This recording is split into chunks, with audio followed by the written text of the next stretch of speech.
All right, everybody. I'd like to welcome you to Millionaire Mentorship this Thursday again. And today we have an amazing mentor of mine. I've known this gentleman since I think 2008, 2009-ish time frame.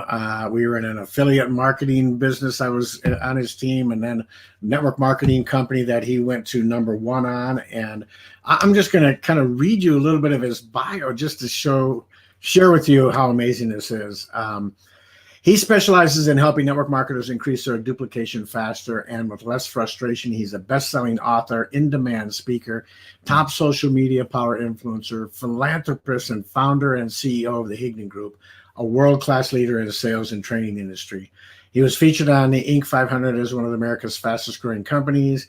He has shared the stage, and this is amazing, with world-renowned leaders, including Tony Robbins, Rachel Hollis, Les Brown, Brendon Burchard, Robert Kiyosaki, Bob Proctor, Gary Vaynerchuk, Grant Cardone, and Magic Johnson, and so many more.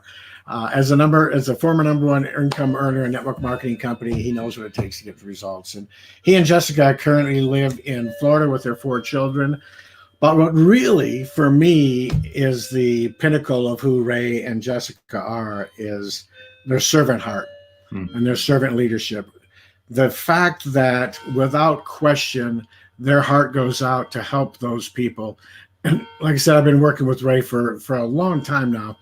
And there's never been a time where I didn't feel like if I asked, if I needed it, he would be there not only to help me, but to help our team. And that's just been amazing, Ray. And I thank you so much. And I'm just honored and blessed that you are here today to talk to our audience. Hey, I'm excited to be here and honored. And like I was saying earlier, just so proud of you, kept going, and you've made it happen. So congratulations. It's awesome. Well, thank you. So let's talk a little bit about, I know we don't have a whole lot of time, but I want to give you a chance to talk a little bit about maybe, I think a lot of people out there think people in your status were kind of born that way, or it just was an easy thing. You didn't go through any hardship. There was nothing difficult about it. So maybe a quick synopsis. I know your story, and it's phenomenal. So, but there are probably some people out there that may not know it. Yeah, and it depends, how many, obstacles you want to, discuss. I mean, my parents were divorced pretty young. I was in an abused home until the age of 12, and left my mom's house junior year high school. Didn't finish high school on time. Never finished college. Been dead broke twice. Went through foreclosure. Was $1 million in debt. One point was after going through a divorce, was sleeping on my buddy's couch. And so, there's always someone out there that's been through tougher times. I think, yes to all, there's all those things that are, real and happened. But I think another aspect is there's literally never been anything I've ever tried that was easy at first. I have sucked at everything I've ever tried. But I'm just too damn stubborn. And I just lock onto something and I just keep doing it until I get better at it, until I, get really good at it.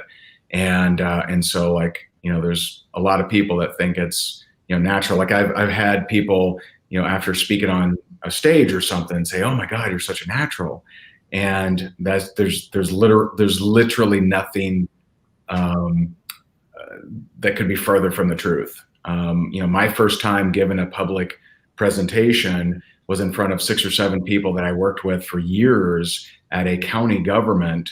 And I had to give an update about a project, and I developed a stutter. I spilled water on myself. I hadn't slept for 3 days because I was so nervous.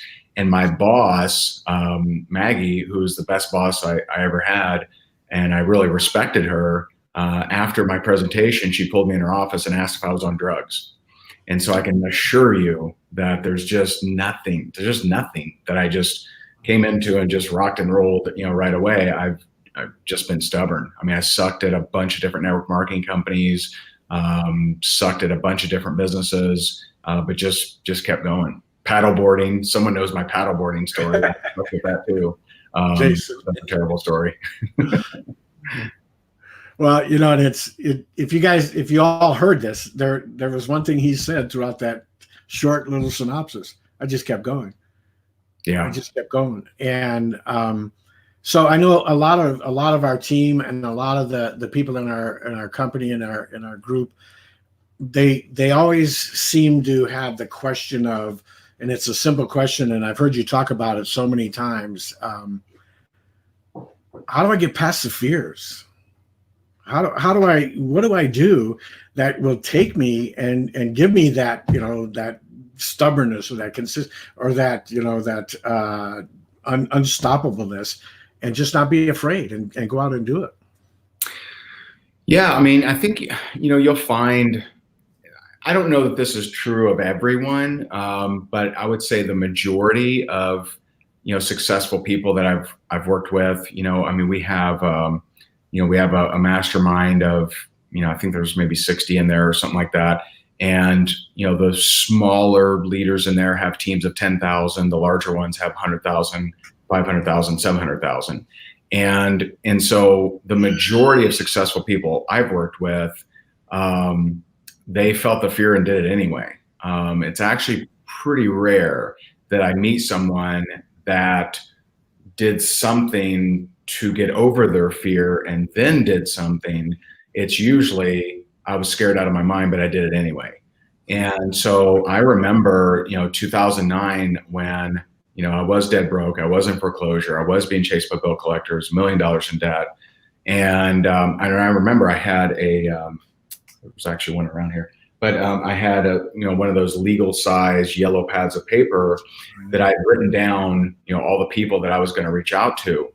And literally before every single call, I would look at the name, and I couldn't help it. I was trying not to do this, but I would look at the name and I would think, they're not going to do it. They're totally going to laugh at me. They're totally going to say no, but I made the call anyway. And so it's much less about how do I get rid of the fear. It's much less about how do I not give a shit about the fear, and how do I just do it? And also understand that, what's underlying of that. What's underlying of that is our fear of looking stupid, right? Because they're not going to shoot you, right? They're not going to, at least probably not. Our fear is the fear of looking stupid. And the thing is, people got their own stuff going on. Who cares? And so if you're more afraid of looking stupid than you are possibly impacting a family, then you just won't impact any families. You just won't have people that thank you. You won't have people that point at you from stage and cry. You won't have people that send you thank you letters and thank you gifts and things like that because you were too scared. And the only way to totally avoid looking stupid is to play so small that nobody notices, and just to be that little tiny church mouse that no one ever hears anything from. And then congrats, no one's going to hate on you, but you also won't help anyone, and you won't change your own life. And so it's much less about, not looking for an absence of fear, but looking for the fortitude to push past even when fear exists. I know that, when I was in the military, that was one of the things they instilled in us right up front was, you're going to be afraid. Yeah. It doesn't matter. And I like your comment there. No one's shooting at me. And I've used that for me for a long time. Hey, I can do anything as long as no one's shooting at me. It's, right. Right. I remember you telling me a few years back about, all the excuses we have in our lives and all the things that come up. And I think the word you said was, what difference does that make? And that was kind of a turning point for me, because I've gone through open heart surgery and I had all these excuses. My family was telling me all these things that, I had reasons to stop. And I remember thinking that, what difference does that make? I've got lives to impact. I've got, so many things that came back into my brain and my head of things you had taught me.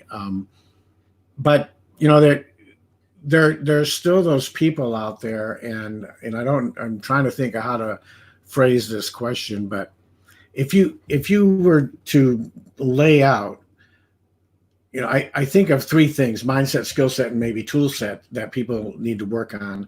Of those things, of those three areas, which would you tell the new person is the most important thing that they've got to continually work on a daily basis? Well, it depends, because, I always look at advice and how it's translated, because, what is always holding you back from your first 1,000, your first 10,000, your first 100,000, your first million, 10 million, 100 million. What's always holding you back is a piece of your mindset. However, if I say definitely mindset, then someone will take that and read Think and Grow Rich every day. And they won't prospect anyone. And they'll be like, yeah, I'm working on my mindset, trying to get it right. And the thing is, there's a big difference between I'm reading a book on my mindset versus I'm in the streets. I'm in the trenches. I'm doing the work, because there's a different perspective of reading a book about putting together a small block engine versus turning the actual tools and whatever else. Not that I know anything about engines, but and so it's mindset is always what's holding you back, for sure, but you learn it in the streets. You get better by getting into action, because it's a richer environment. There's so many things that you hear, and someone will quickly say, oh yeah, I know that. Okay, well, instead of looking at what you already know, what you actually have, because that's what you know. You know whatever amounts in your bank account. That's what you know.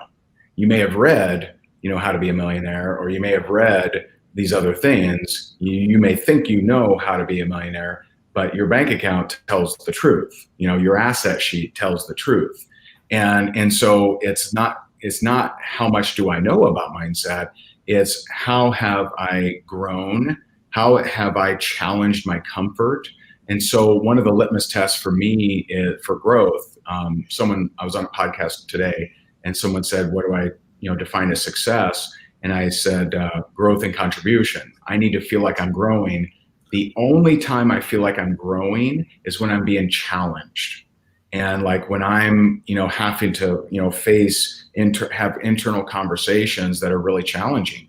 I have, several coaches right now. One of them is helping me improve communication. You would think after 10 years every day of doing a video a day, I'd be really good at it, right?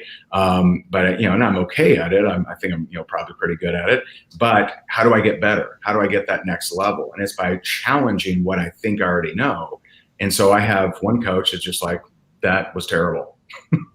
He'll tell me, I'll send a video and be like, that was terrible. That was absolutely terrible. You did this, you did this, you did this, absolute crap. And so that's my version of growth is, am I uncomfortable? Am I being challenged? Am I going into uncharted territory and I don't know what the hell is going to happen? Contribution is, am I solving problems? Am I helping people? And not out of, altruism or, guilt or shame or anything like that. I want to know, am I solving problems? Am I making a difference? Am I impacting people? And if I'm not, then what the hell am I doing here? And so, that's, what I look at. But see, all of these things, the growth, the contribution, the impact, the value, that all happens in the streets, not in the books. And so, Tony Robbins says, knowledge is just potential power. And that's exactly right. There's a lot of people that have been building that potential muscle that, is really powerful potential muscle, but they're not doing anything with it. And so it's not enough to just study mindset. You have to be really challenging yourself. You have to be willing to get up in front of the room when you're scared out of your mind.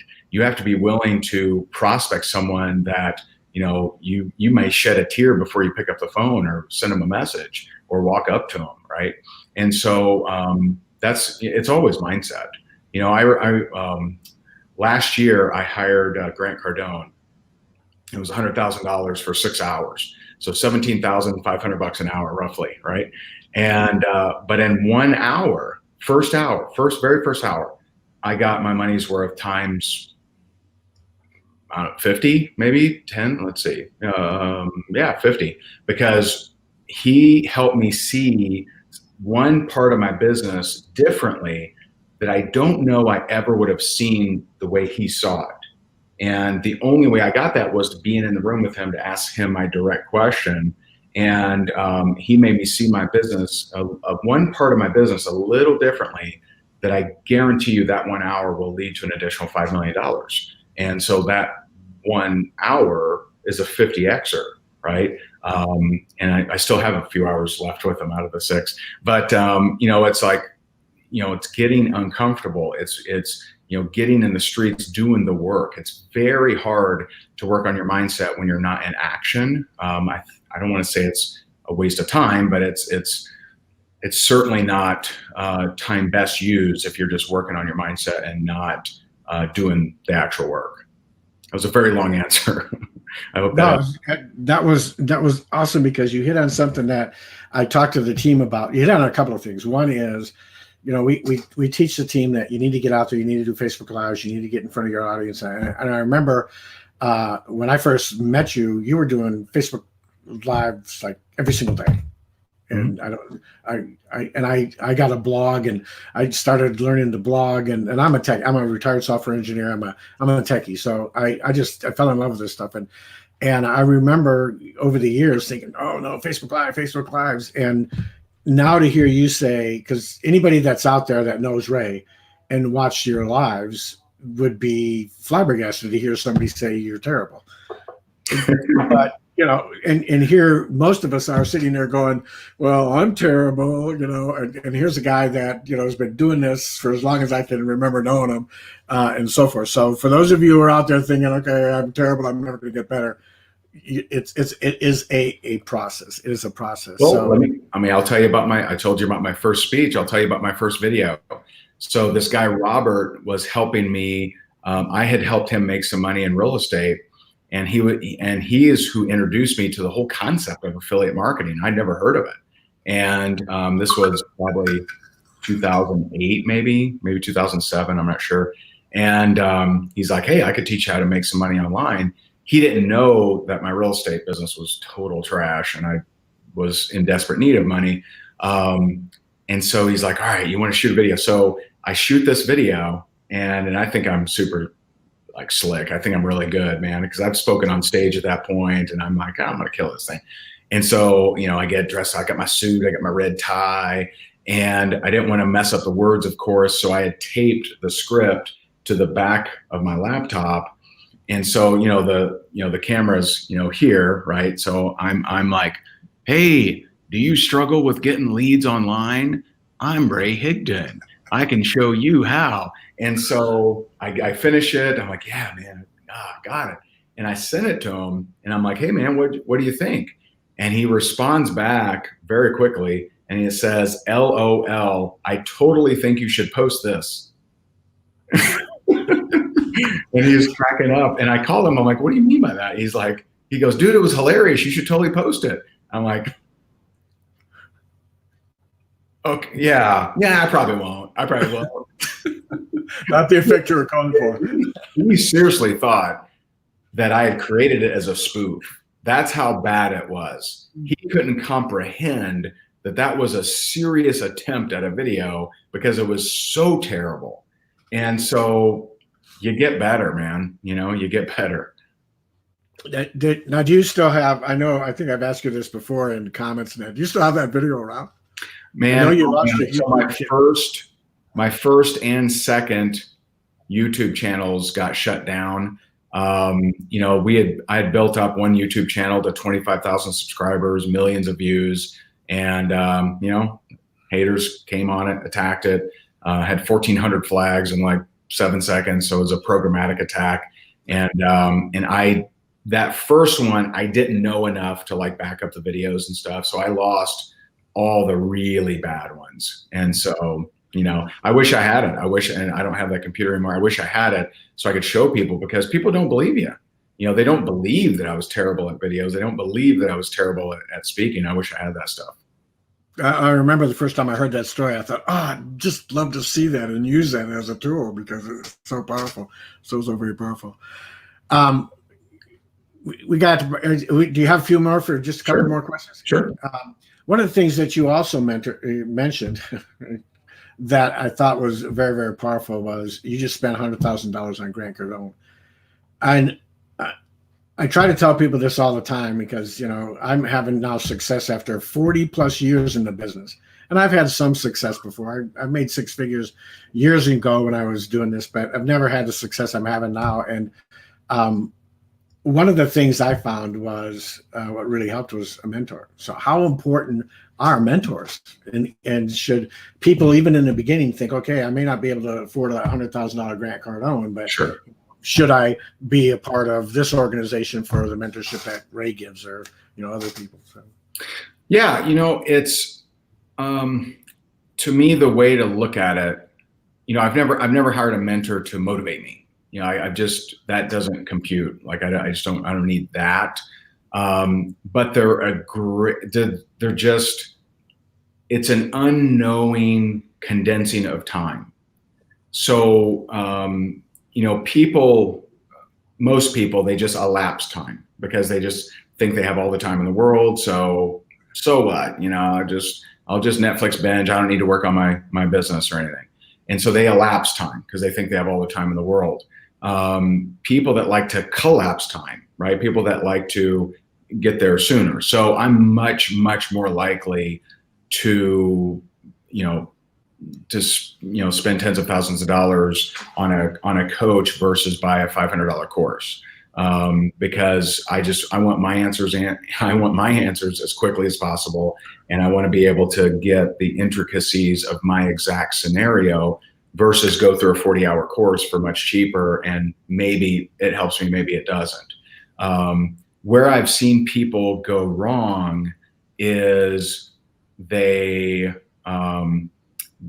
hire a mentor hoping that they're going to, get them fired up and get them motivated and things like that. And I think that's tricky. I think you need to be in action before you really get full benefit from a mentor. If you are, the way that I always looked at it, at least in network marketing, is that you are there to earn your upline's time, not demand it.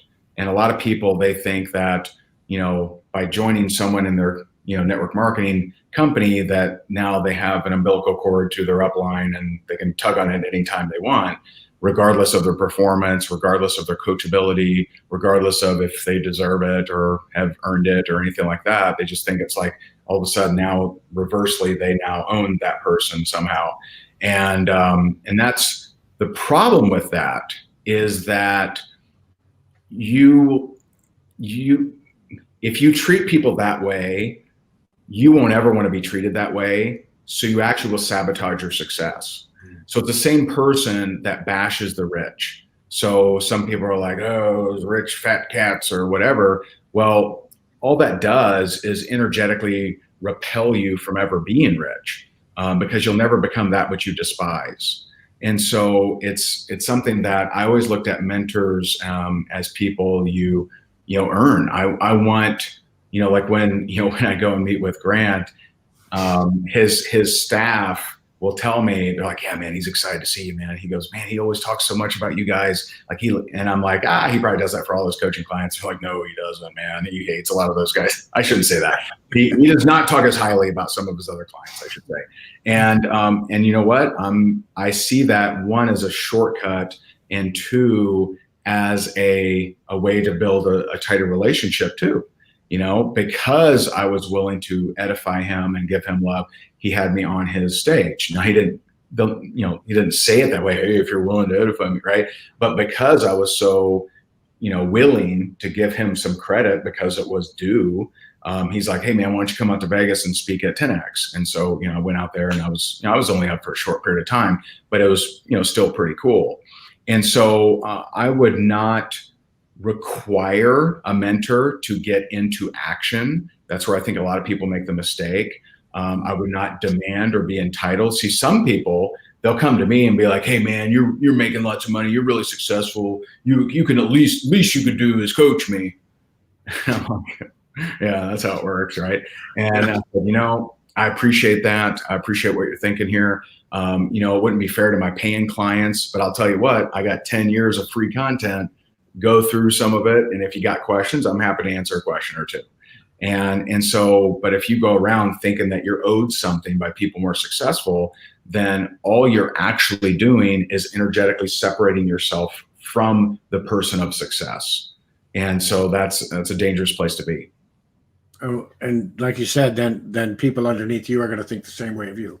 Totally. You're gonna, it doesn't feel good. It doesn't feel good when someone's like, hey, what's up? You need to help me, man. You didn't help me enough, and they're not doing anything. I remember I was on a call with the ladies years ago, and she said, hey, I've been following your stuff, and I want to join your team. I don't like the team that I'm in.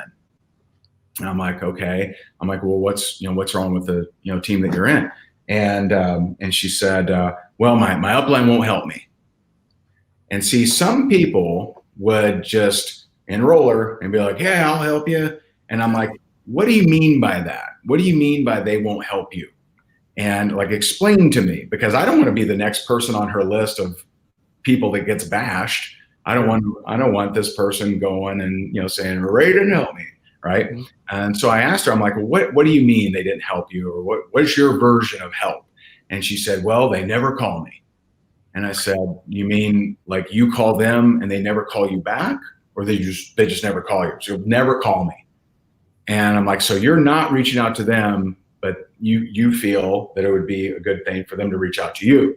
And she said, yes. And I said, well, I'm going to tell you something. Before I recruit you, before you come on board, I ain't going to call you either. And she's like, what do you mean? I'm like, how can I possibly have a large team and every day I call everyone, hey, good morning, right? Like, that makes no sense. You got a team of 100,000 people, you literally mathematically cannot do that. And I said, but you have an issue, you have a question, not only will you be in a group where you can certainly ask anything, but if you have a question, you can hit me, ask me any question you want. You reach out to me, 100% of the time, I will always reach back out to you. Now, it may not be the answer that you want, but it'll be the answer that you need if you want to create success. And this is exactly what I told her. I said, and if that excludes you from joining the team, I totally understand. And I wish you the very best. And she goes, no, it makes sense. All right, let's do it. And so by understanding and listening and hearing the upfront expectations before the transaction was done, she came in and had no problem. And so, but too often we get that, someone saying they're ready to join us and we just take it and, hey, will you help me? Yes, of course I will. See, I want to get clarification. What do you mean by that? Because they may have a version of help that I'm not willing to do, such as in her case. I'm not going to call her. If she has a problem, I'll respond to her, but I'm not going to reach out to every single person in the organization. That's not reasonable, for me or them, as they build a team either. And that's the old saying, right? Wherever you go, there you are. Mm-hmm. And the last thing you want is a challenge on one team to be a challenge on your team. So right. I learned that from you a long time ago. It's, you work with the people that want to be worked with and deserve to be worked with. And that's very important. All right. My last question is this. And I kind of know your answer because it's been one that's driven me for a long time. And I will only mention this gentleman's name because it applied, but Michael Beckwith. But what is it that, and maybe this doesn't happen to you and you're going to laugh, but maybe you get up every morning and you're so just blown away with excitement and willpower and all of that you just never go through that like us, people down here do. But, there are days when I get up, and I'll tell you, I've got to take medication for my heart. And there's one side effect for the one medication is you fall asleep. And I got to take it. I wake up and the first thing I do is I got to take it. And they just tripled it on me. But because of things that you taught me and because of things I've learned over the years, what is it that drives you through those valleys? And I don't mean the valleys that are like this. I mean that valley that just happens that day, that you get up and you just don't feel like doing it. Yeah. Definitely. And it depends on what projects I'm working on. Sometimes I am working on a project where I won't sleep much. I don't sleep much, period. Not by intention, but just chemistry, I guess. I don't know. But there are definitely times where I'm very excited about the projects I'm working on. And, I'm sleeping a few hours a night and I'm just at it, just like excited. There are many times, and I would say many more times, where I do not feel like doing it. I don't feel like working out. I don't feel like doing the videos. I don't feel like doing the meetings, the interviews. I don't feel like doing any of it. And so, for me, and I remember I was teaching this at a mastermind we were having, and one of the spouses of our clients, raised his hand and said, does this mean you work all the day, every day? All right, like all day, every day. And I said, no, that's not what that means. It means that I have high production days sometimes, I have low production days sometimes, but I don't have no production days. That doesn't exist. There is no day where nothing is produced, where nothing moves forward toward our goals of impacting more people. And before, I'm very aware when I say things like that of impact more people, I do it selfishly because that's what gives me significance. So I don't do this as I'm just here to die for you guys. I'm not a martyr. I'm not selfless. I actually hate that word. I'm selfish. I do it because it makes me feel significant and it makes me feel good. And so that's why I do it. And so there are days, like for example, our Rank Makers community, I go live in there every single day. I go, an action step in a training, and I go live in there every single day. And there are definitely days I don't feel like doing that, but feeling that doesn't matter. It doesn't matter whether I feel like it or not, but there are definitely days where I may do the video in there and take the rest of the day off. I might, right? It doesn't happen very often, but I might. And so, I am not highly motivated every single hour of the day, for sure. I do take a lot of time off, with the family. We took Sabrina golfing, today, which was interesting. She threw more than she hit. But I don't work all the time. I'm not always, super motivated. But I have a good enough routine that this routine will be executed regardless of feelings or emotions, or if the tummy aches, or if it's raining outside. There is a good enough routine that will be executed no matter what. And then the rest can vary. And I think that more people need to have that kind of mindset versus I put in 8 hours every single day. I don't put in 8 hours every single day. Some days it may be, 20 hours, but some days it's 2. And I would say there's more 2-hour days than 20-hour days. And so I just, have a good enough degree that on the days when you're not motivated, you at least are doing something that will progress you forward. And I remember there's probably, I hit a upper limit problem back in 2015. And so, like my first $1 million year was 2013. My first $1 million month was 2014. My first $1 million weekend was 2015. And I hit an upper limit problem there. And I kind of got messed up. I remember probably about 2 years where I just wasn't fired up, man. I just wasn't fired up. I didn't feel like doing it. I didn't have exciting projects. I wanted to get rid of my clients. I just went through a funk 2 years, but you wouldn't have noticed it because, I still did a video every single day. I still showed up every single day. I still did interviews, many times a week. I still coached my clients. I still did all those things. I just wasn't real fired up to do it.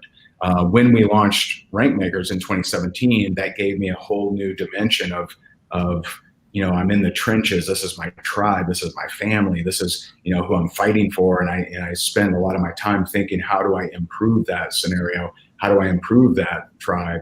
And so that was a really exciting time, July 2017, when we launched that, and it's been rocking ever since. Well, that's, for me, when I remember you quoting Michael Beckwith, pain pushes you until your vision pulls you. And right. I used to always hear, why that makes you cry, why that makes you cry. And I really didn't understand that it's really your vision that who you want to become is more powerful. And, the problem is so many people are focused on looking good versus actually doing good. That's why a lot of people resonate with a why, because anyone can throw out I want to retire my spouse, or I want to put clean drinking water in Kenya, or I want to build schools in Guatemala. That all sounds great, right? And you can feel that pat on the back for something you haven't actually done.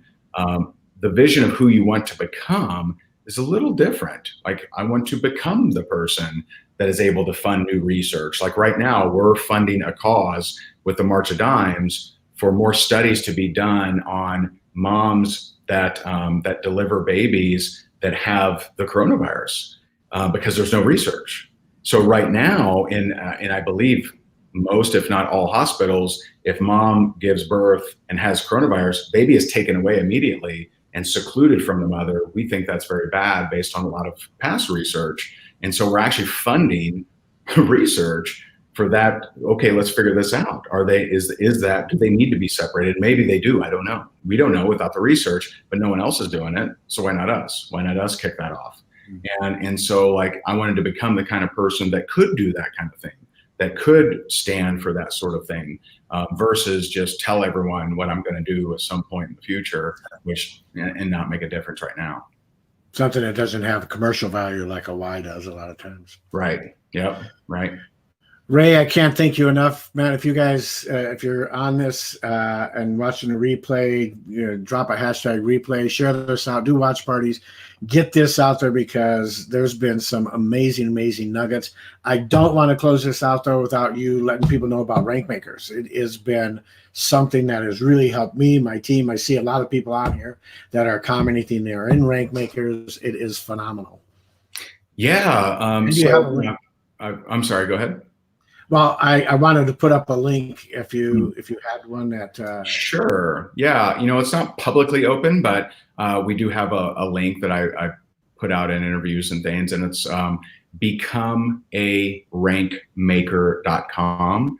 Becomearankmaker.com. So I retired from building a team back in 2016 to focus on coaching and training the industry.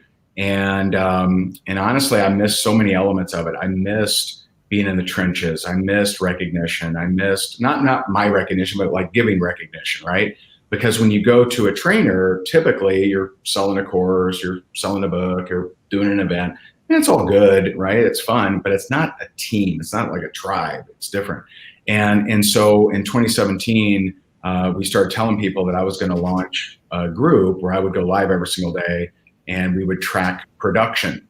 And it's funny because every single trainer in the industry was like, oh, that's stupid.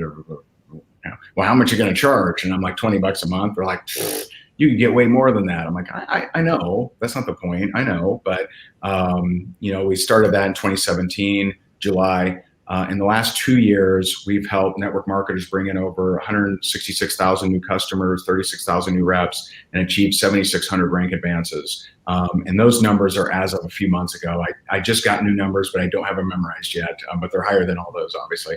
And so we go live in there every single day, give an action step and a training. We have a lot of fun, give away a lot of prizes. And, there's people in there that, for example, Danielle Tobin had been in network marketing for 20 years, came in, and in her first 5 days got her first recruit in her career.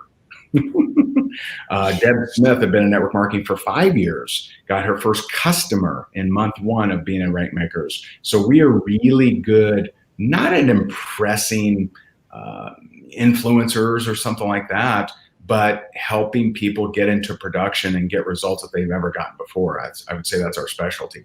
And so if you'd like to check it out, you certainly can. It is $20 a month, but no contract. If it's not worth the $20, then get your money back. But I think you might like it. It's at becomearankmaker.com. And you said it's I know you open it and close it at different times. Are we looking at opening it? Open. It's not publicly open to everyone, but that's a specific link that I kind of have in my head. Okay. Right. Sometimes when I'm on an interview. So. All right. So everybody hear that if you want to get involved with Rank Makers right now, you have to use this link right here. If you go to any of the other links that tie to Rank Makers, it will not be open. So. Right. Wow. It's only taken, since 2009 for me to be able to, go through that chicken list and get you out here. And I'm just so honored and blessed A lot of I'm people proud are, of you, man. well, thank you so much. It's funny. A lot of the social media training I've got over the years has been from Jessica. Obviously honored and blessed. Sabrina and I share the same birthday. That's always fun, because I know when she's having a birthday party, so should I be. Yes. A little bit older, but so thank you again, Ray. Tell everybody in the family that we said hi. You guys are in our prayers. I hope everything is going well with you and healthy, and Cool. hope to do this again sometime. So God bless you, my friend. You got it, man. Thank you so much for having me. Appreciate you, proud of you, and rooting for you guys. Thanks so much. Thanks, Ray. God bless everybody. Have an amazing day.